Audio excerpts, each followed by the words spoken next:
I thought my wedding day would be perfect, a celebration of love after years of building my life on my own terms. Instead, my older sister decided it was the ideal moment to expose what she called my dirty secrets in front of 200 guests.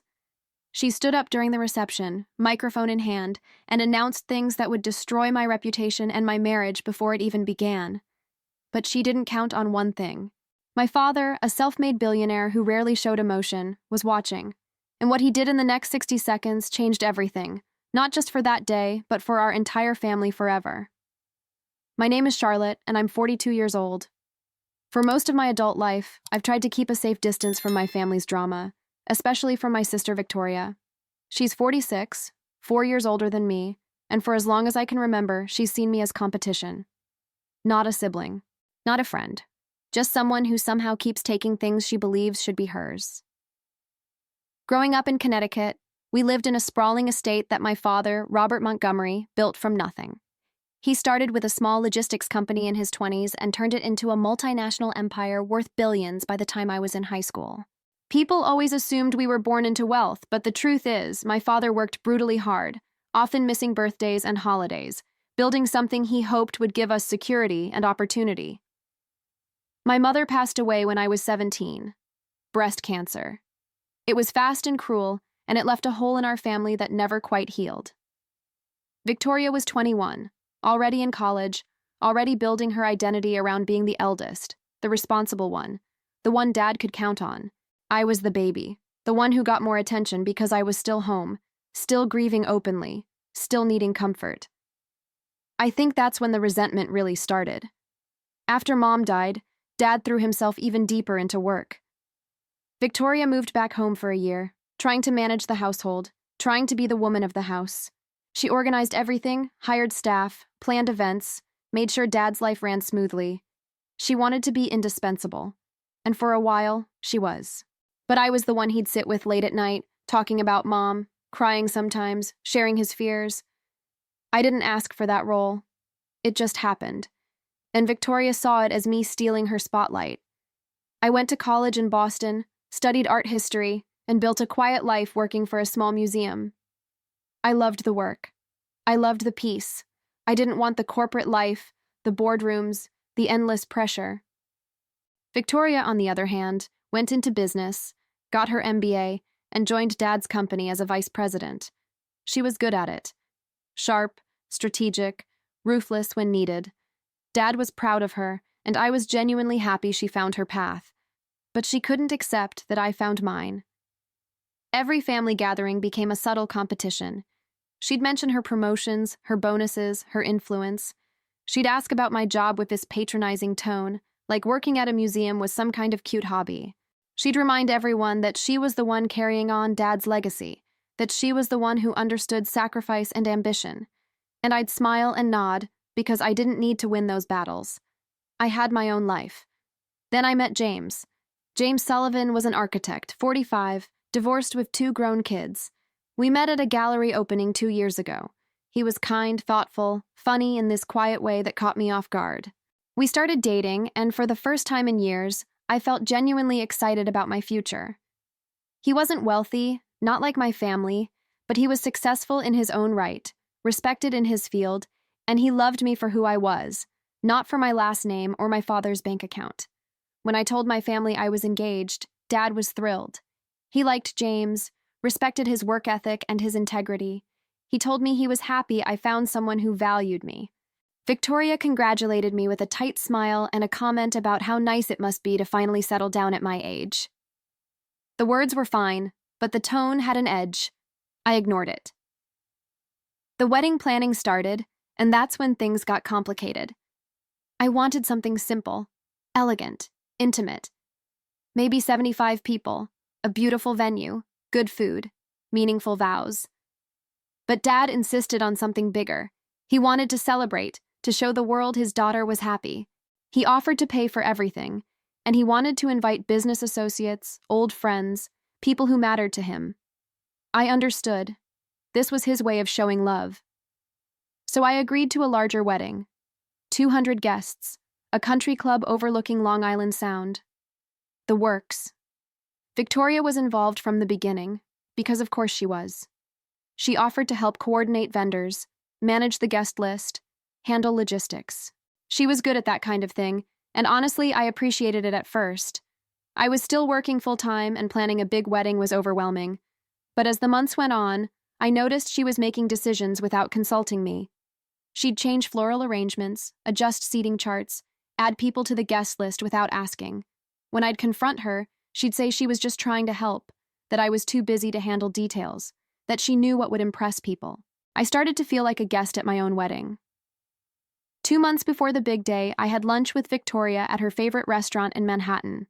She was late, as usual, and she arrived in this sharp designer suit, all confidence and efficiency. We ordered salads, and she started talking about the wedding like it was a corporate event. She wanted to change the band I'd chosen, said they weren't sophisticated enough for Dad's friends. She wanted to move the ceremony time so it wouldn't conflict with some business dinner she had scheduled the day before. I pushed back. I told her this was my wedding, and I needed her to respect my choices. She stared at me for a long moment, and then she smiled. It wasn't a warm smile. She said, "Charlotte, you've always been so sensitive. I'm just trying to make sure this doesn't embarrass Dad. You know how important appearances are in his world. He's spent his whole life building something, and this wedding is a reflection of him too. I'm just looking out for the family." That phrase, the family, she always used it like a weapon, like I was somehow outside of it, and she was the guardian. I told her I appreciated her concern, but I needed her to step back. She agreed, but her eyes told a different story. The next few weeks were tense. Victoria stopped offering help, which was a relief, but she also became distant. She'd skip our planning meetings, send terse text messages, barely engage when I'd ask her opinion. I figured she was sulking, and I let it go.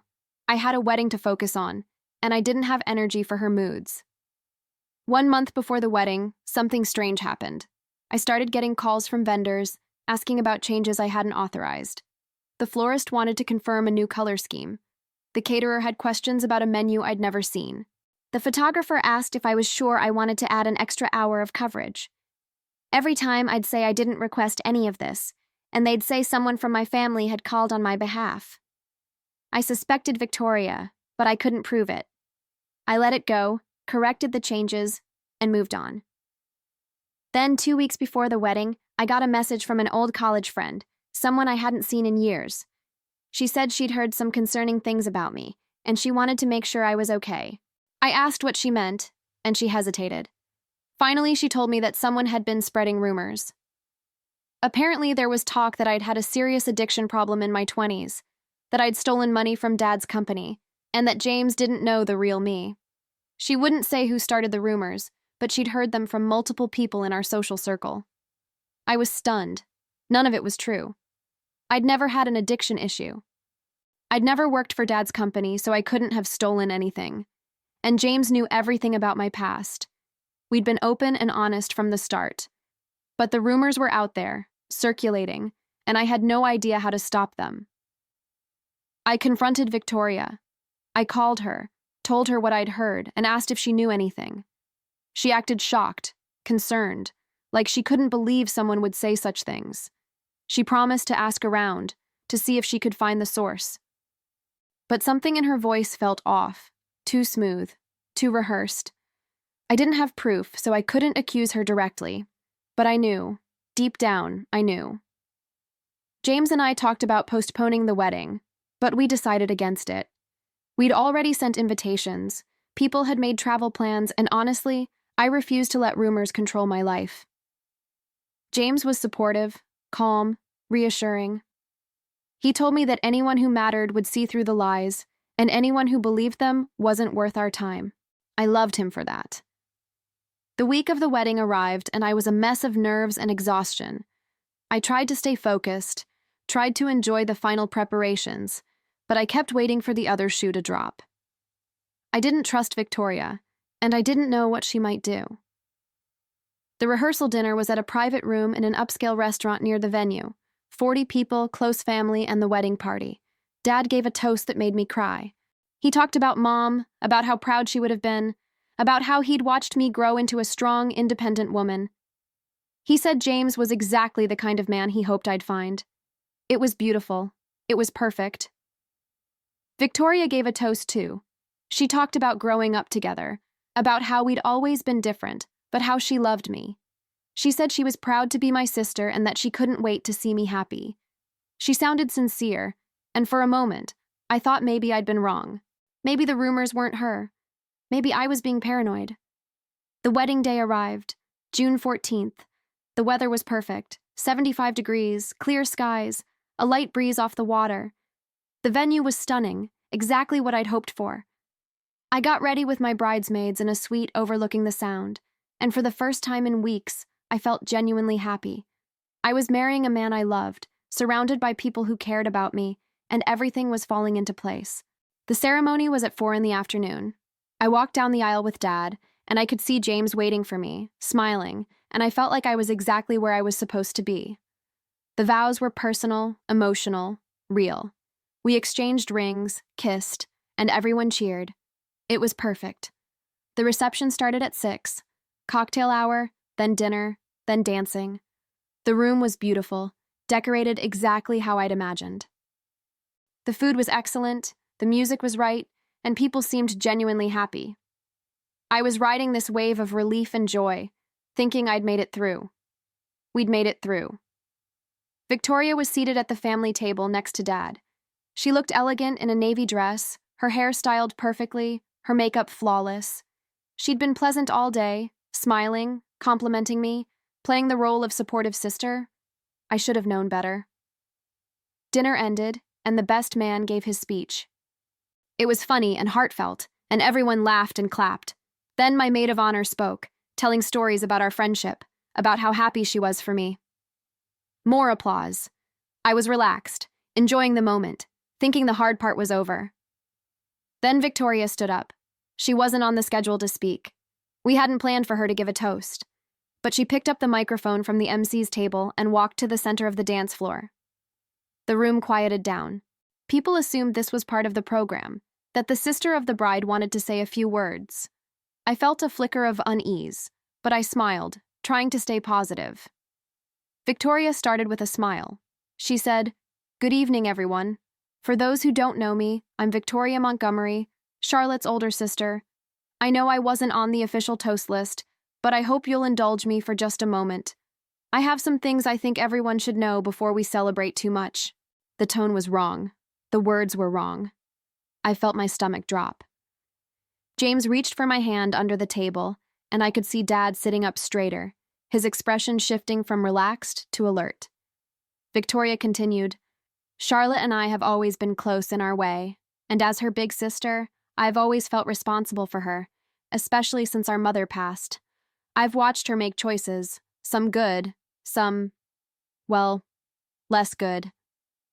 And I think it's important that her new husband and all of you understand who she really is." People were starting to shift uncomfortably. This wasn't a toast. This was something else. I wanted to stand up, to stop her, but I was frozen. I couldn't process what was happening fast enough. Victoria kept going. When Charlotte was in her late 20s, she went through a very difficult period. She struggled with substance abuse. Alcohol primarily, but other things too. It got so bad that our father had to intervene, had to pay for private rehabilitation, had to cover up some very embarrassing incidents. She's never really talked about that publicly, and I understand why. It's not easy to admit weakness, but I think James deserves to know what he's marrying into. The room was silent now, shocked. I could feel 200 pairs of eyes on me. My heart was pounding so hard I thought I might pass out. None of it was true. Not a single word. But she was saying it with such confidence, such authority, that people were believing her. She wasn't done. And then there's the matter of her employment history. Charlotte has always presented herself as this independent, self-sufficient woman. But what she doesn't mention is that she was briefly employed by our father's company about 15 years ago, and she was let go under less than ideal circumstances. There were discrepancies in some accounts she managed, and Dad decided it was easier to let her quietly resign than to pursue it formally. Family loyalty, you know. But I think it's worth noting. I found my voice. I stood up, shaking, and said, "Victoria, stop. That's not true. None of that is true." She turned to me with this look of pity, like I was a child throwing a tantrum. Charlotte, I know this is uncomfortable, but people deserve the truth. I'm not doing this to hurt you. I'm doing this because I love you, and I think honesty is the foundation of any good marriage. James stood up next to me. His voice was calm but firm. Victoria, I don't know what you think you're accomplishing here, but you need to stop, now. Victoria ignored him. She turned back to the crowd. I also think it's important for everyone to know that Charlotte has always had a complicated relationship with money. She's spent her entire adult life benefiting from our father's wealth while pretending she doesn't need it. Every apartment she's lived in, every car she's driven, every opportunity she's had, it's all been funded by Dad. And yet she acts like she's made it on her own. It's a lovely fantasy, but it's not reality. That's when my father moved. Robert Montgomery doesn't yell. He doesn't make scenes. He's a man who built an empire through strategy, patience, and calculated action. But when he stood up from that table, the energy in the room shifted instantly. Everyone could feel it. This wasn't just a father defending his daughter. This was a powerful man who had just been pushed too far. He walked toward Victoria, his steps deliberate, his face completely calm. He reached her in the center of the dance floor, and he held out his hand for the microphone. She hesitated, and for the first time, I saw a flicker of uncertainty in her eyes. She handed it over. Dad didn't raise his voice. He didn't need to. He spoke clearly, and the entire room hung on every word. Ladies and gentlemen, I apologize for this disruption. My daughter Victoria has just shared a series of statements that are not only false, but deliberately malicious. Charlotte has never struggled with substance abuse. She has never worked for my company, and therefore could not have been involved in any financial impropriety. And while I have certainly helped both of my daughters financially over the years, because that's what parents do, Charlotte has built her career and her life through her own hard work and integrity. He paused, and the silence was deafening. Then he turned to Victoria, and his voice dropped lower, colder. Victoria, I don't know what you hope to achieve here, but you have crossed a line that cannot be uncrossed. You have humiliated your sister on what should be the happiest day of her life. You have lied to a room full of people, including business associates and friends who trust me. And you have shown a side of yourself that I have tried for years to ignore, hoping you would grow past it. Victoria's face went pale. She tried to respond, but Dad held up a hand, stopping her. You're going to leave, now, and we will discuss this further in private. But understand this. Your actions today have consequences, for your position in this family and for your position in my company. The weight of those words hit her visibly. She opened her mouth, closed it, and then looked around the room as if expecting someone to defend her. No one moved. No one spoke. The shame and shock on her face were almost painful to watch, but I couldn't bring myself to feel sorry for her, not after what she'd tried to do. Victoria set the microphone down on the nearest table and walked out of the reception hall. I watched her go, my emotions a tangled mess of relief, anger, and sadness. The room stayed quiet for another moment, and then Dad turned to the guests. Please, everyone, let's not let this ruin a beautiful evening. Charlotte and James deserve better. Let's celebrate their marriage the way it should be celebrated. He handed the microphone to the MC, walked over to me, and pulled me into a hug. I started crying, and he held me, whispering, I'm so sorry, sweetheart. I should have seen this coming. I should have stopped her before it got to this point. I told him it wasn't his fault, that he couldn't have known. But part of me wondered if that was true. Had there been signs? Had we all just been too polite, too conflict-averse, to confront Victoria's jealousy before it exploded? The rest of the evening was strange. People tried to return to normal, to enjoy the party, but there was this underlying tension, this awareness that something fundamental had shifted. Some guests came up to me privately, expressing support, saying they never believed a word Victoria said. Others avoided eye contact, clearly uncomfortable. James stayed by my side the entire time, solid and reassuring. We danced our first dance, cut the cake, went through all the motions, but my mind was somewhere else. After the reception ended and the guests left, James and I went up to the bridal suite. We were supposed to stay there for the night before flying to Italy the next afternoon for our honeymoon. I sat on the edge of the bed, still in my wedding dress, and I just stared at the wall. James sat next to me, and we didn't talk for a long time. Finally, he said, "Are you okay?" I wasn't sure how to answer. I felt violated, betrayed, angry, sad, all at once. I told him I didn't understand why she would do that. What did she gain? What was the point of destroying me in front of everyone? James didn't have an answer, and neither did I. The next morning, before we left for the airport, Dad called me.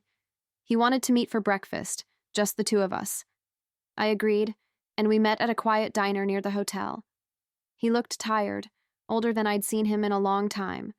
He ordered coffee and didn't touch it. He told me he'd had a long conversation with Victoria the night before. She'd tried to defend herself, tried to claim she was just being honest, that she thought people deserved to know the truth. But when he pressed her for evidence, for any proof of the things she'd said, she had nothing. It was all fabricated. All of it. Dad asked her why. Why would she do this? And Victoria finally broke down. She admitted she was jealous. She'd been jealous for years. Jealous that I had Mom's attention when she was dying. Jealous that Dad confided in me emotionally, even though she was the one working for him. Jealous that I seemed happy in my simple life while she was grinding herself into the ground, trying to prove her worth. And when I got engaged, when I was about to have this beautiful wedding that everyone would celebrate, she couldn't stand it. She wanted to take it away from me. She wanted to hurt me the way she felt hurt. Dad said he told her that jealousy was understandable, human even, but what she did was unforgivable. He said he couldn't trust her in the same way, couldn't rely on her judgment, and that there would be consequences. I asked what that meant, and he said he was removing her as vice president. She'd still have a job, but in a reduced capacity, and she'd report to someone else. He was also revising his estate plan. He'd always intended to split everything evenly between us, but now he was reconsidering.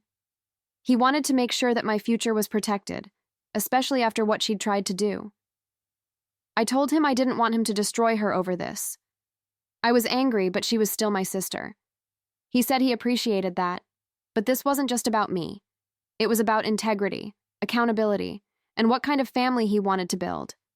He'd spent his whole life trying to create something good, and he wouldn't let it be poisoned by cruelty and jealousy. James and I went on our honeymoon. 2 weeks in Italy, mostly disconnected from everything. We needed the space, the distance, the chance to just be together without the weight of what had happened. It helped.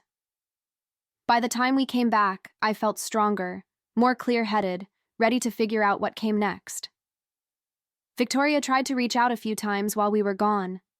She sent emails, left voicemails, saying she was sorry, that she'd made a terrible mistake, that she hoped we could talk. I didn't respond.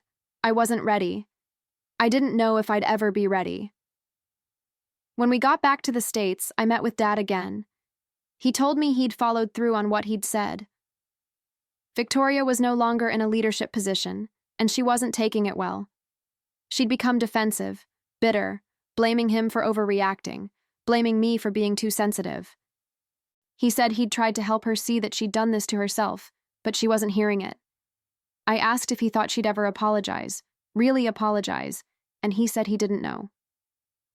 Some people can't admit when they're wrong, especially when admitting it means facing painful truths about themselves. I decided I needed to set boundaries. I wrote Victoria a letter. I didn't send it by email or text. I wrote it by hand, on paper, the way Mom used to write letters when she wanted to say something important. I told Victoria that what she did at my wedding was cruel and unforgivable. I told her that I understood she was struggling with jealousy, and I had compassion for that, but I couldn't have her in my life if she was going to treat me with such contempt. I said I needed space, real space, maybe for a long time, maybe forever. I told her that if she ever genuinely worked on herself, if she ever truly understood the damage she caused, I might be willing to talk. But until then, I needed to protect myself and my marriage. I mailed the letter and didn't wait for a response. Weeks went by, and I focused on building my life with James. We moved into a new house, a place that was ours, not connected to my family or his past. I went back to work at the museum, and I found comfort in the routine, the quiet focus of cataloging art and organizing exhibits. James thrived in his architecture firm, landing a major project that excited him, We were creating something new together, and it felt good. Then, about 2 months after the wedding, I got a call from Dad's attorney. He wanted to schedule a meeting to discuss estate planning. I was confused. Dad was healthy, relatively young for a billionaire, only 68, and I didn't understand why this was suddenly urgent. But I agreed to meet. The attorney's office was in Midtown Manhattan, all polished wood and leather chairs. Dad was there, along with his financial advisor and the lead attorney. They laid out the new plan. Dad was splitting his estate, but not evenly. I would receive 60%. Victoria would receive 40%. The company shares would be divided the same way, with a clause that if Victoria ever tried to leverage her shares against me or undermine the company's integrity, her shares would be bought out at a predetermined price and redistributed. I was shocked. I told Dad this felt extreme, that I didn't need more than Victoria, that I didn't want to be the cause of more resentment. He said this wasn't about punishment. It was about recognizing reality. I had shown integrity, loyalty, and grace under pressure. Victoria had shown the opposite. He wanted to reward character, not just bloodline. He also set up a trust for me, separate from the estate, that would provide financial security regardless of what happened with the company. He said he wanted to make sure I was protected, that I'd never have to depend on anyone, including him, if I didn't want to. I didn't know what to say. Part of me felt guilty, like I was benefiting from Victoria's downfall. But another part of me felt seen, valued, like Dad was finally acknowledging that I mattered just as much as she did, even though I'd never chased power or status. The news of the estate changes leaked somehow, maybe through someone at the law firm, maybe through Dad's company. Within a few weeks, people in our social circle knew. And Victoria knew. She called me for the first time since the wedding, and she was furious. She accused me of manipulating Dad, of playing the victim, of orchestrating everything to steal her inheritance.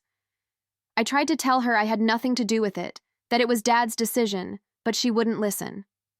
She screamed at me, said I'd always been the favorite, that I'd ruined her life, and then she hung up. That was the last time we spoke for a very long time. Life moved on. James and I settled into our marriage, navigating the usual challenges and joys. We traveled, we worked, we built a home filled with art and books and laughter. I stayed close to Dad, visiting him regularly, making sure he wasn't lonely in that big house. He seemed lighter after cutting ties with Victoria's toxicity, but I knew he carried sadness about it. He'd hoped for a different outcome, a family that stayed together, but he'd chosen integrity over fantasy. About a year after the wedding, I ran into one of Victoria's old friends at a charity gala. She pulled me aside and told me that Victoria was struggling. She'd left Dad's company entirely, unable to handle the demotion and the whispers. She'd started her own consulting business, but it wasn't going well. She'd also gone through a breakup, and she was drinking more than she used to. The friend said she was worried, that Victoria seemed lost, and she wondered if I might reach out. I thought about it for a long time. Part of me wanted to help, to extend an olive branch, to be the bigger person. But another part of me knew that I couldn't fix Victoria. She had to fix herself. And until she took real responsibility for what she'd done, any attempt at reconciliation would just be more of the same dysfunction. I told the friend I appreciated the concern, but I wasn't ready. Maybe someday, but not yet. Another year passed. I turned 44. James and I were talking about maybe adopting, giving a home to a child who needed one. It felt right, like the next chapter. Dad was slowing down a bit, talking about retirement, about maybe traveling more, spending time on things he'd put off for decades. Then I got a letter, not an email. A real letter, handwritten, in the mail. It was from Victoria. She started by saying she didn't expect me to forgive her. She said she'd spent the last 2 years in therapy, working through her jealousy, her insecurity, her need for validation. She said she'd come to understand that what she did at my wedding wasn't just a mistake, it was a symptom of a much deeper problem. She'd spent her whole life measuring herself against me, against Dad's expectations, against some impossible standard she'd created. And when she couldn't meet it, she lashed out. She said she was sorry. Not just for the wedding, but for years of subtle cruelty, of undermining me, of making me feel small. She said she didn't deserve my forgiveness, but she wanted me to know that she was trying to be better, to build a life that wasn't defined by bitterness. She didn't ask to meet. She didn't ask for anything. She just said she hoped I was happy and that she was sorry. I read the letter 3 times. I didn't cry, but I felt something shift. Maybe it was relief. Maybe it was closure. Maybe it was just the acknowledgement that people can change, even if it takes a long time and a lot of pain. I didn't respond right away. I sat with it for a few weeks, talking to James, talking to my therapist. Finally, I wrote back. I told her I appreciated the letter, that I could see she was working on herself, and that I respected that. I told her I wasn't ready for a full relationship, but I was open to the possibility of rebuilding something. Slowly, carefully, with clear boundaries. We started emailing. Short messages, nothing deep. Updates on our lives, neutral territory.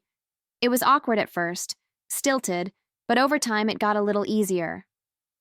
I learned that she'd moved to Colorado, started a small consulting firm that was actually doing well, and had been sober for 8 months. She seemed different, more grounded, less desperate for approval.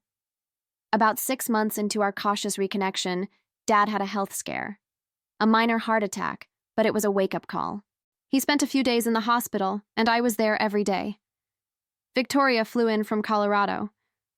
I wasn't sure how I'd feel seeing her in person, but when she walked into the hospital room, she looked smaller somehow, less intimidating. She hugged me carefully, like she wasn't sure if I'd accept it, and I hugged her back. We sat with Dad, and he was so happy to see us both there. He held our hands and said this was what he'd always wanted, his daughters together, supporting each other. It was bittersweet, because I knew we weren't fully healed, but it was something. Over the next few months, Victoria and I talked more. Real conversations, not just pleasantries. She told me about her therapy, about the things she was learning about herself. She admitted that she'd always felt like she had to earn love, that she thought being perfect and successful was the only way to matter. And when I seemed to matter without trying, it broke something in her. I told her I understood, at least a little. I told her I'd spent years feeling guilty for being Dad's emotional confidant, for having his affection in a way she didn't. I told her I never wanted to compete with her, that I just wanted to live my life. She cried when I said that. She said she wished she'd understood that years ago, that she'd wasted so much time being angry when she could have just been my sister. It wasn't a fairy tale reconciliation. We didn't suddenly become best friends. But we started building something new, something based on honesty and respect rather than rivalry. It was fragile, and I knew it could break if either of us stopped trying, but it was real. Dad recovered from his heart attack, but it changed him. He retired from the company, handed control to a trusted team, and started spending his time differently. He traveled, he volunteered, he reconnected with old friends. He seemed happier than I'd seen him in years. One afternoon, about 3 years after the wedding, Dad invited Victoria and me to lunch at his favorite restaurant. It was just the 3 of us, no partners, no distractions. We talked about everything and nothing, and at the end of the meal, Dad pulled out an envelope. He said he'd revised his estate plan again. I felt my stomach tighten, worried this would reignite old tensions. But Dad smiled and said he was splitting everything evenly now. 50-50. He said Victoria had proven over the last few years that she was serious about change, and he wanted to honor that. He said he was proud of both of us, for different reasons, and he wanted us to inherit not just his wealth, but his belief that family could heal if people were willing to do the work. Victoria teared up, and so did I. It felt like the end of something painful, and the beginning of something better. James and I eventually adopted a little girl from foster care. Her name is Maya, and she's 7 now. Bright and curious and resilient. Victoria sends her birthday gifts and video calls to check in. It's still a little strange, seeing my sister in this new role as an aunt, but she's gentle with Maya, patient, and I can see she's trying. Looking back on that wedding day, on the moment Victoria stood up with that microphone, I used to feel only anger and humiliation. Now I feel something more complicated. I see it as the breaking point that forced all of us to face truths we'd been avoiding. Dad's immediate reaction, his refusal to let her lies stand, showed me that I mattered, that he valued me, that he was willing to protect me even at great personal cost. And Victoria's breakdown, her eventual apology, showed me that people can change, but only if they're willing to confront their own darkness. I don't think I'll ever forget what she did. I don't think I'll ever fully trust her the way I might have if things had been different. But I've learned that forgiveness doesn't mean forgetting. It means choosing not to let the past define your future. James and I celebrated our 5th anniversary last month. We had a small dinner at home, just us and Maya. No drama, no speeches, no surprises. Just love and gratitude and the quiet knowledge that we'd built something real, something lasting, despite everything that tried to tear it apart. My father's reaction that night at the wedding wasn't just about defending me. It was about drawing a line, about saying that cruelty has consequences, that love requires accountability. And that lesson, as painful as it was to learn, shaped everything that came after. I still work at the museum. I still love the quiet focus of my job, the beauty of art, the stories that objects can tell. Victoria runs her consulting firm in Colorado, and she's good at it, successful on her own terms. We talk every few weeks, and we see each other a few times a year. It's not perfect, but it's honest. Dad is 73 now, slowing down but still sharp, still engaged with the world. He spends a lot of time with Maya, teaching her chess, taking her to museums, telling her stories about her grandmother. He's gentler now, more present, and I think he's finally at peace with the choices he made. Sometimes I wonder what would have happened if Dad hadn't stood up that night. If he'd stayed silent, if he'd let Victoria's lies go unchallenged, would I have had the strength to fight back on my own? Would James have doubted me? Would our marriage have survived? I don't know. But I'm grateful I didn't have to find out. The thing about jealousy, I've learned, is that it's a poison that hurts the person carrying it more than anyone else. Victoria spent years consumed by it, and it nearly destroyed her. But it also destroyed the version of her that was built on competition and resentment. And in the space left behind, she was able to build something new, something healthier. I've also learned that family is complicated. You can love someone and still need distance from them. You can forgive someone and still set boundaries. You can hope for reconciliation without sacrificing your own peace. James tells me I'm stronger than I think I am. He says I handled everything with grace and dignity, that I never stooped to Victoria's level, that I took the high road even when it would have been easier to burn everything down. I don't always feel strong. I still have days when I replay that moment, when I hear Victoria's voice in that reception hall, and I feel the same shock and humiliation I felt then. But I also have days when I look at my life, at my husband and my daughter and my work, and I feel proud. Proud that I didn't let her take it from me, proud that I survived and built something beautiful on the other side. My wedding day was supposed to be perfect, and in some ways it was a disaster. But it was also the day everything changed. The day my father showed me that I was worth protecting. The day Victoria's jealousy finally cracked her open. The day I learned that you can face your worst fears and come out stronger. I wouldn't wish that experience on anyone, but I also wouldn't trade the lessons it taught me. About family, about resilience, about the long, hard work of forgiveness and healing.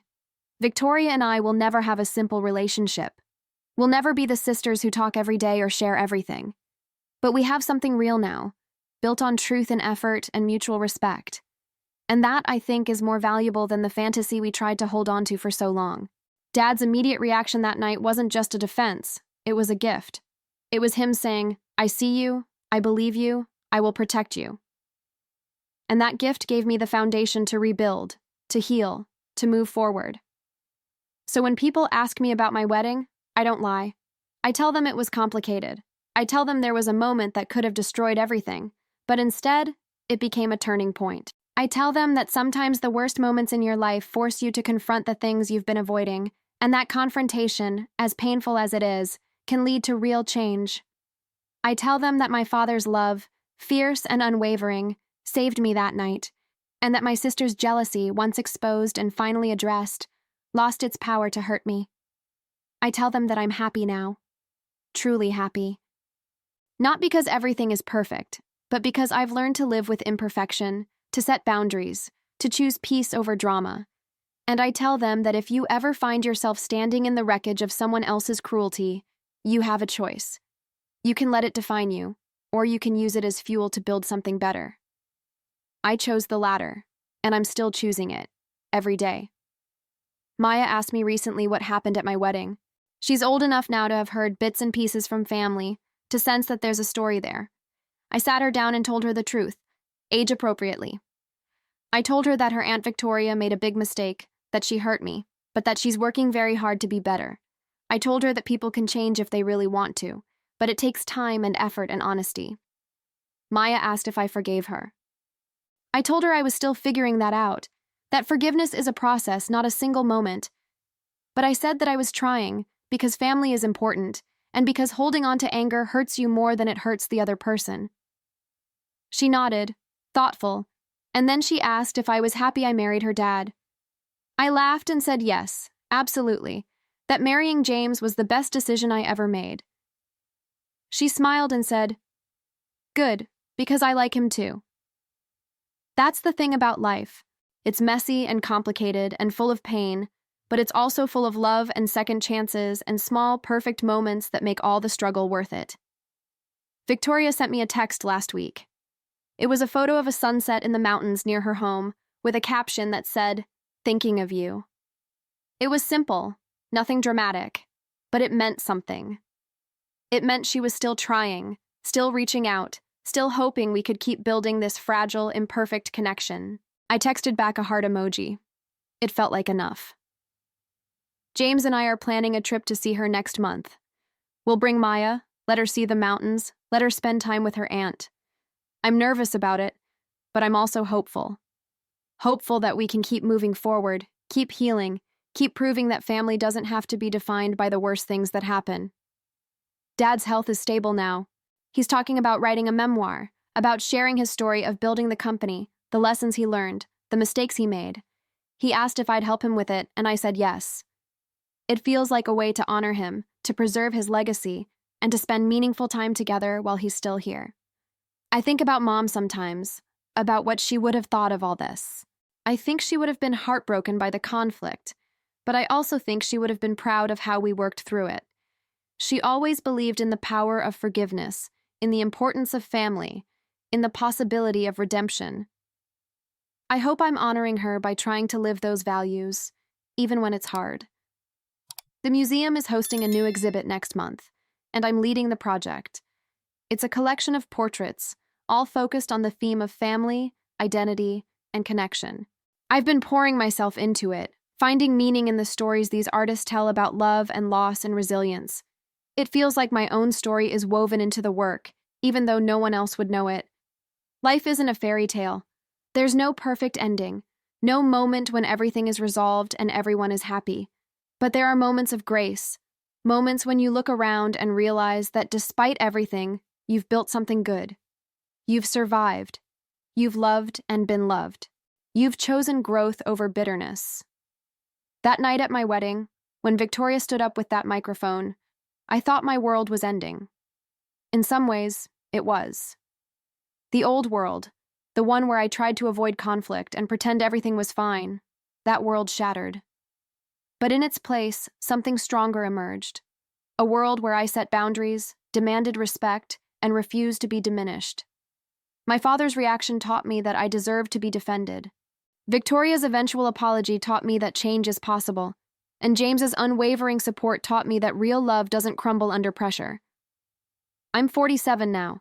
Maya is growing up fast, asking harder questions, becoming her own person. James and I are talking about maybe buying a small place upstate, somewhere we can escape to on weekends, somewhere quiet and peaceful. Dad is slowing down, but he's content, surrounded by people who love him. Victoria and I still have our moments of tension, but we also have moments of genuine connection. We're learning to be sisters in a new way, without the weight of old expectations and resentments. It's not perfect, but it's real. And that's all any of us can ask for, really. Not perfection, not a fairy tale, just the messy, complicated, beautiful reality of people trying their best to love each other, despite everything that gets in the way. The story of my wedding day isn't just about the humiliation or my father's dramatic intervention. It's about what came after. The hard conversations, the slow healing, the choice to keep trying even when it would have been easier to walk away. I wouldn't recommend anyone go through what I went through. But if you do find yourself in a situation where someone you love betrays you, where family turns toxic, where jealousy tries to destroy you, remember this: you have more strength than you think. And sometimes, the worst moments are the ones that force you to become the person you were always meant to be. My billionaire father's immediate reaction saved me that night. But I saved myself in all the days and years that followed. And that, more than anything, is the real story.